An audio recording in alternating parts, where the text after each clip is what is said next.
me, it could be anybody who may need to go to the hospital in a very quick and short time to have our life saved. And I think that have not been taken into consideration in this regard. All right. And so we are very concerned about that. I do not know how long that project will take. I do not know, because I think there are several different supervisors on site. I don't know. So, Cox, let me also ask you this, pertaining to that particular road that you speak of. Is there concerns from the other citizens within Carriacou pertaining to in terms of the inconvenience you speak of in terms of the road and the passages? Is it being any inconvenience to individuals in some way or the other? Well, it's not so much. I wouldn't. Persons, of course, are going to be inconvenienced. They are going to be inconvenienced. But the fact of the matter is, that is the main roadway to the hospital, and that is what is the core issue. And the approach to implementing that road should be one of urgency. And you should not be using the methodology of implementing the slowest one to implement it. And that is the contrast. And that is what we're seeing. That is what is not in sync in terms of the purpose that the road is serving. While there are residents living in the Bailey area, some of them will traverse. But I'm telling you, I know of incident persons having to come all the way from the south of the island and not go to 16 corners because they're fearful, and go all the longer route around. So I want to humbly ask, that the ministry really and truly look into this and take a different approach in implementing this project in a speedy time. I think what I'm indicating and what I'm saying is quite reasonable and is within a reason, and is not anything to say about being opposing or anything like that. I think it is a great advice for the government, and I think it's an oversight on their part, and they should fix this. Okay. Let me also ask you, let's speak of some other concerns that you may have or you are seeing inside of the Sister Isle of Carriacou. You being in Carriacou, I'm assuming you spend a lot of your time in Carriacou these days. What are some of the other concerns inside of Carriacou that you have been hearing about, and you think it should be of some concern that it should be spoken about? I have many more concerns here, GD. But maybe I may not be best placed to raise all of those today. But I can clearly say that the firing continues. While I think the Prime Minister indicated that that is not true. That is far from the truth. We have the list.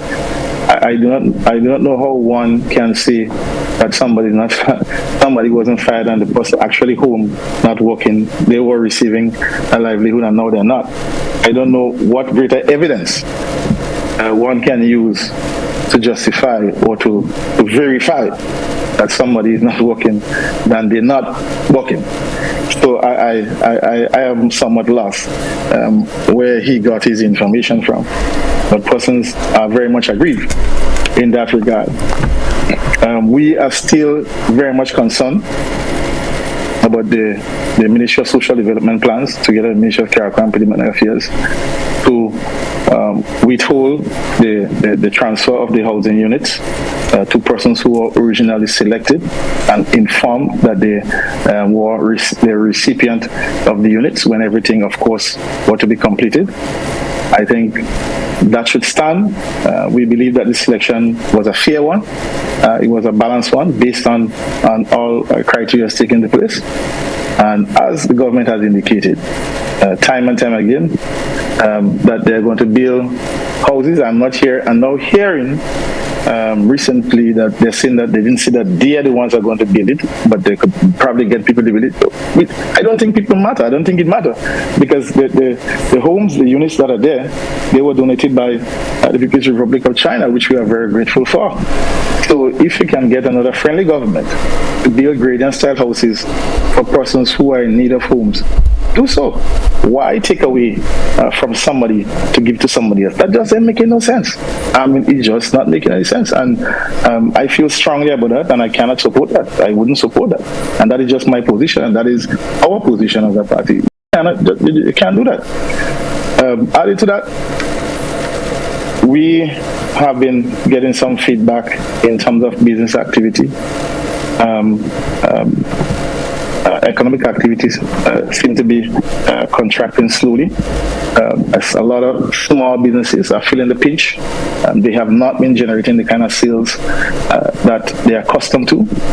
And it's a clear indication that not everybody knows how to create economic activity.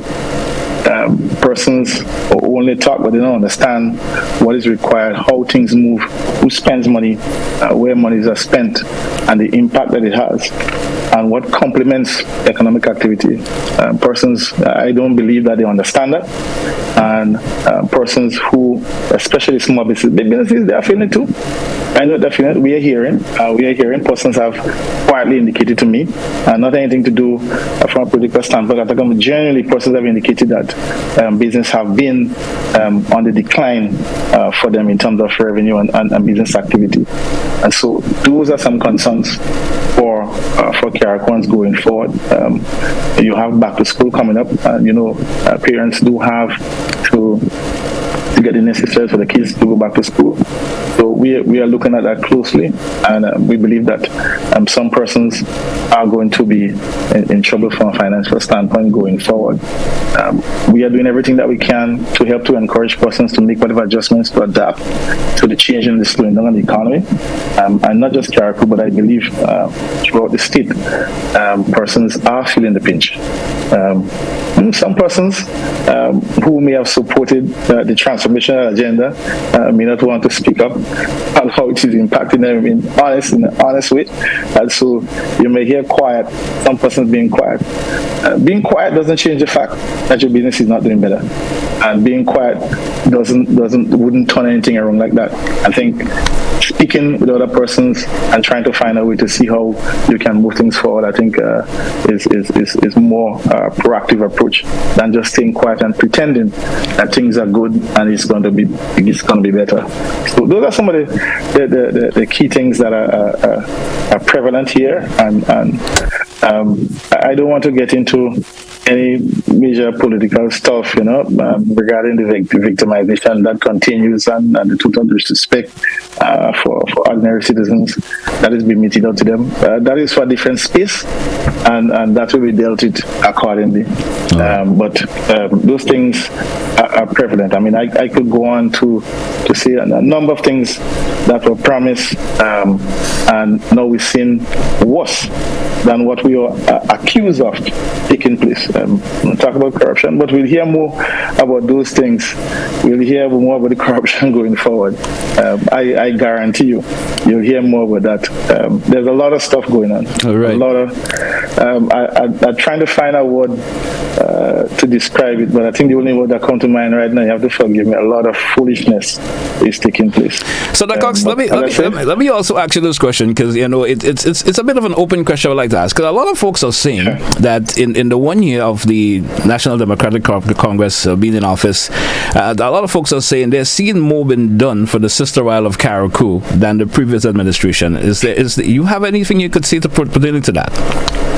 We could quantify it. I can come back here on this program and quantify it, project for project, achievement for achievement, and I'm telling you, it's not even close. I just wrapping it around my head right now. The Cherryville Road alone is over a kilometer long. How does that match up with widening 2 drains or 4 corners in Hillsborough? I don't get it. I don't know how that does match up. I mean, some work has been done on, I must comment, the government, the work been done on the Winner Free Center. We said it has been dilapidated and this and that, but that's a small project. That's not even a $1 million project. That is probably a couple $100,000. So that's a small project. So I have seen this in the context that those comparisons are far from the truth. Are very far from the truth. As I said, I want to give one road, one major road, which is over a kilometer long, and that surpasses all the concrete works that have been done so far. So I need not say anymore. But that is not my words. That is the words of the current government. That road work is not a benefit or a credit to the government. That is something that they're supposed to do. That's a requirement, so they ought not to be talking about that. That is what was said when we were doing roadworks. That's what was said, that we should not be boasting about roadwork. That is a normal thing. We have a responsibility to maintain the road, so we should not be talking about that. So you see, I don't even want to go down that route. I really don't want to go that route, because, as I said, those things are trivial stuff. What is the impact? What is more important is how people's lives are impacted. Whether or not people can be able to pay their bills on a daily basis, whether or not persons who have been disconnected by Grand Lake now, whether or not there's systems in place to help persons to pay those persons who were taken off the seed, persons who were deducted the 150 from the seed. How does the government help for them to fill that financing gap so that they can take care of themselves and take care of their family properly? That is what is important. Those little roadwork stuff, that will always happen. Roadwork is continuous. Infrastructure work is continuous. That is always going to happen. And the majority of the works that has been done throughout the country in terms of infrastructure, those are continuous work. From the previous administration. So I don't even want to get into that. Right. As I said, what is most important is how people's lives are impacted. All right, and so I think that the question begs is that if someone is not the government doing more, the question is, are people's lives better? That is the question. Because you could do, but what you do can create a negative impact on the lives of the people. So it's not about doing, but what you do, how that is impacting people's life. And I think, as I indicated before, I don't think that they are meshing the two. They don't understand what is happening, because if you care so much about healthcare, you would try to fix that road as quickly as possible. That is just that's the point. That's the point I'm making. All right. Yeah. So, Cox, let me also ask you this, because there's a lot of statements going around in terms of what's happening in Carriacou, and we are getting a lot of folks are sharing the opinion that a lot of the statements that have been made, especially from the opposition standpoint, may not be factual. What is your take on that? Our folks will go straight and say, "Oh, that's not true." The folks are lying about what is taking place in Carriacou and stuff like that. I mean, what is that whole the battle that we're hearing, that everything seems not to be there's no truth in terms of what has been said about what is taking place in Carriacou?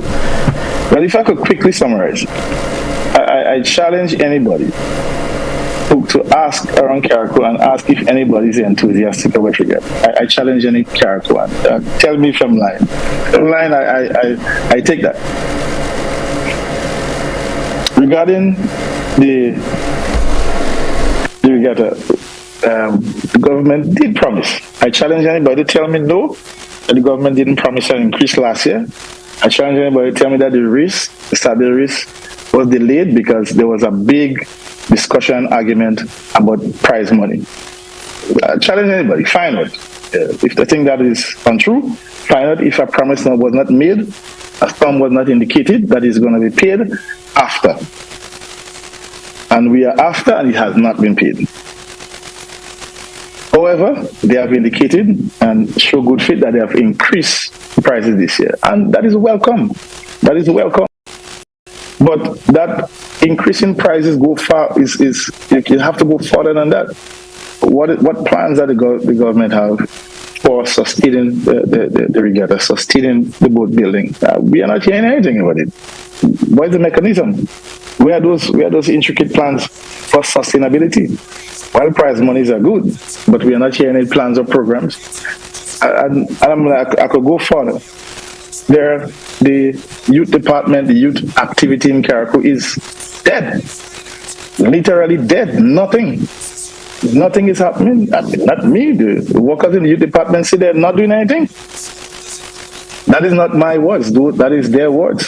So if anybody is seen otherwise, I rest my case. As regards to the Belly Road is under construction. If somebody on that site have a written FIDIC contract for X amount of dollars, I challenge them to present it. I challenge them to present it. The reports that we have, there is no contracts have been issued. All the works that is taking place in Carriacou, they work, and the ministry is supplying all the input materials, even paying for equipment to do the works. That is what the people who are engaged by the ministry is saying. And they're not really happy about it. They're not happy about the day work. Persons are looking forward to a contract, whether they can work efficiently and be able to make a profit on a job. So they are not being afforded an opportunity, and they're not happy. I mean, they're a little bit afraid to speak about it, but I could speak about it. I am best placed to speak about it. So, Judy, I don't know.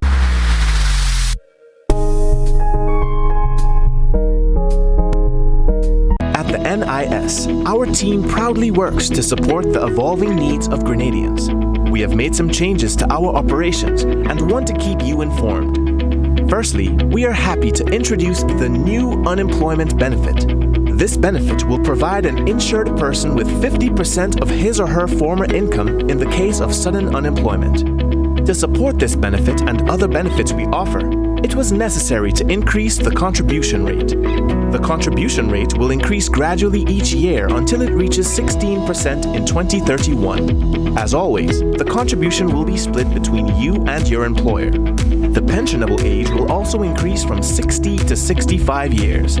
This increase will also be gradually reaching age 65 in 2029. Pensioners will continue to be eligible for a pension from age 60, but will receive a reduced payment. The NIS recognizes that the prices of basic customer goods are increasing globally. Therefore, we are happy to also increase the weekly minimum pension payment by 25%. Finally, we have adjusted our survivor's benefit payment to a percentage of the age pension minimum. Widows, widowers, and dependent parents will receive 100% or $58 weekly, while children will receive 50% or $29 weekly of the deceased's pension. We are here to make the transition to these new changes as clear and simple as possible. If you have any questions on how these changes impact you and your family, please contact our new informational hotline at 440-6647 or visit www.nisgrenada.org. Thank you for allowing us to be your social security provider.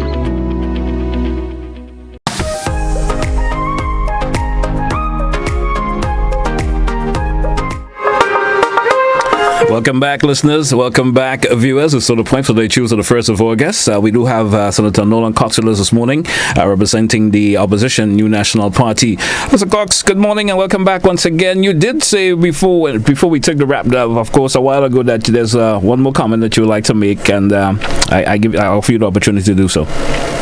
Yeah, that's why the reason, Martin. You know, the last time I was on, and we spoke in length about Norland here. And, several persons indicated during and after that I was in some way telling someone truth. I think the Minister for Infrastructure and other persons came on sometime subsequent thereafter. I think in one case, and to quote the Minister for Infrastructure, that I clearly don't know what I'm talking about. But when I listened to the Minister for Infrastructure, everything he said is what I said. He said that the consultants were re-engaged. What does re-engage mean? If somebody did not leave the project and they are there, why you have to re-engage them? So I don't know how persons could say that I lied. He came out and said they were re-engaged. He said that they have a better design now. Why you have to redesign? He said that, yes, he did say that the upper embankment was not to be touched. And that is what I said. And he said that they had to redesign. Why do you have to redesign? You have to redesign because of the mess that was made. So the current design could not be implemented based on what was done. He also said that Nawasa pipe boss, and I have no knowledge of that. What I can tell you, Nawasa pipe was on the lee side of the road, on the windward side of the road. And when the road was going, Nawasa came in and expertly removed the pipe, raised it from below ground, put it above ground, and put it on the top side of the embankment, which persons can verify that the pipe was there. I'm not sure if it's still there. Was there before the project commenced. And because the upper embankment was not to be touched, it was safe for the pipe to be placed there. The piles that were driven, they are no longer useful anymore. So I am saying this, persons who are quick to indicate that I am lying. But I am making a claim here today. The project has stopped. And if persons believe that I'm lying, that the project has stopped, they can just take a nice little drive to Molyneux anytime today, tomorrow, and tell me if you see any construction work going on there. The project has stopped. Months now, no activity on the Molyneux landscape. No activity. I think the importance of this project for commuters going to the north require more due diligence from the Ministry of Infrastructure and the government.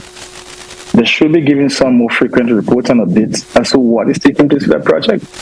I believe that the people in Mount Morrison and those persons may have given up hope that any work we do on the road. I maybe because we, in our wisdom, went ahead and did Mount Kuma, that has provided some comfort for persons now they can pass through Mount Kuma Road.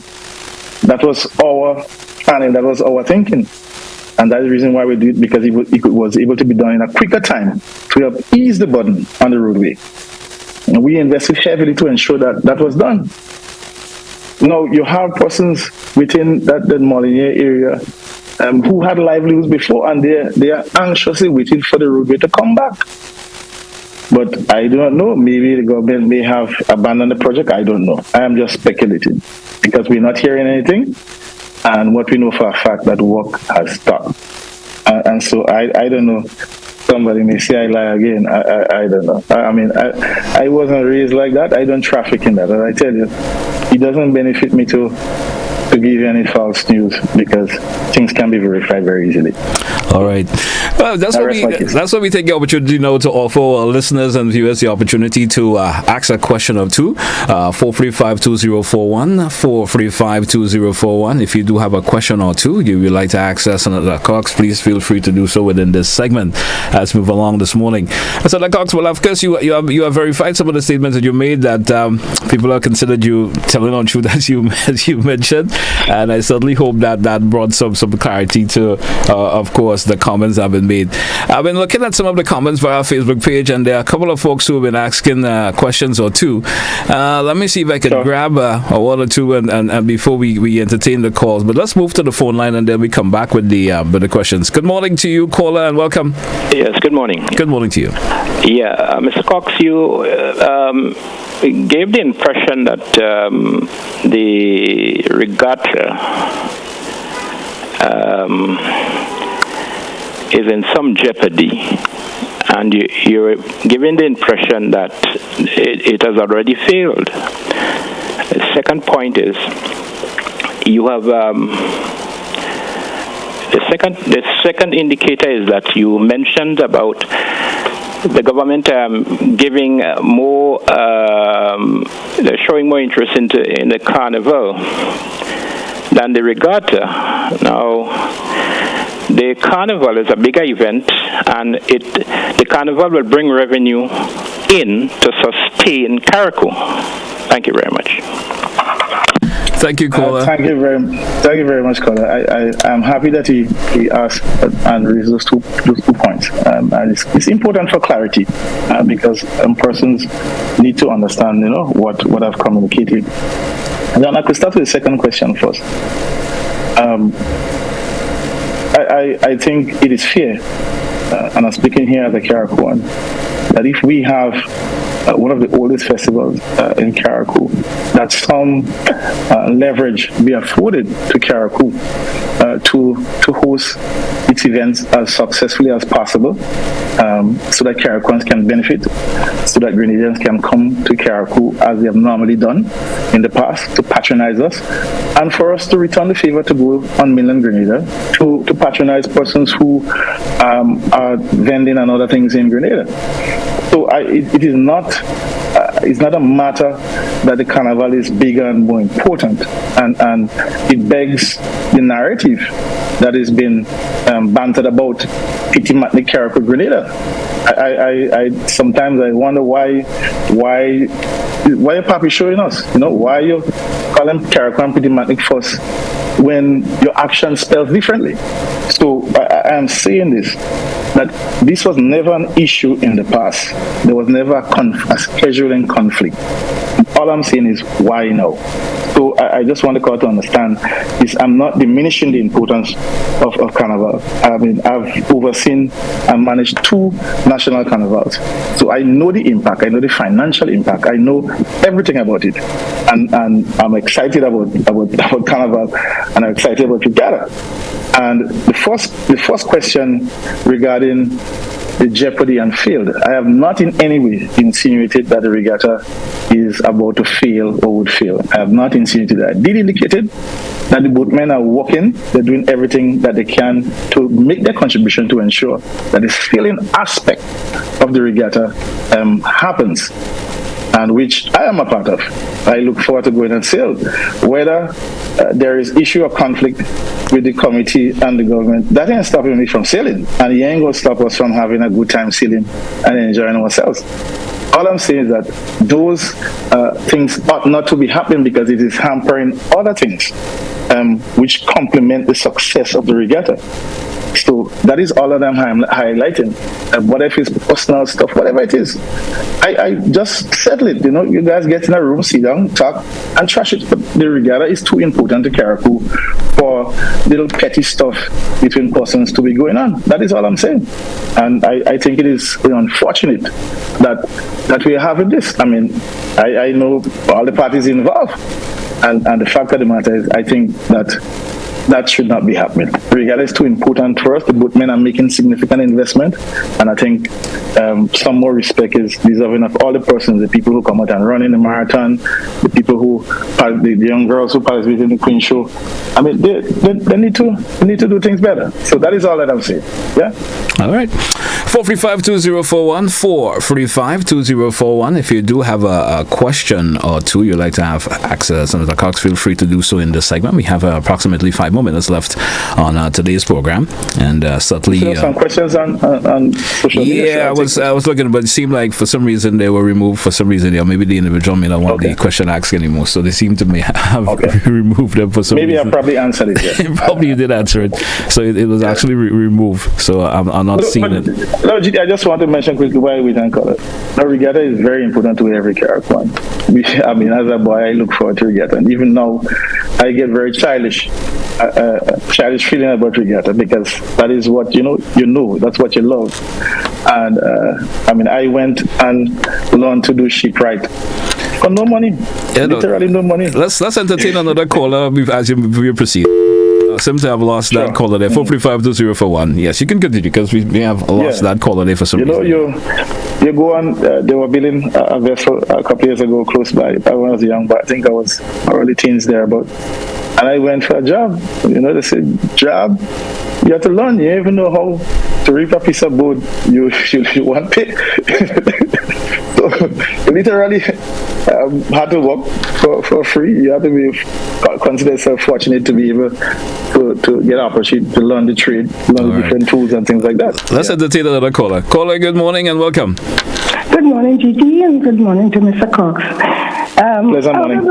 I'd like to ask Mr. Cox, if he was not associated as deep as he is with the NNP, would he have seen things the same way as he sees them if he was just a private citizen, not associated with any political entity? Would you have seen the things that you say in the same way? Thank you. Thank you, caller. Thank you very much for your question.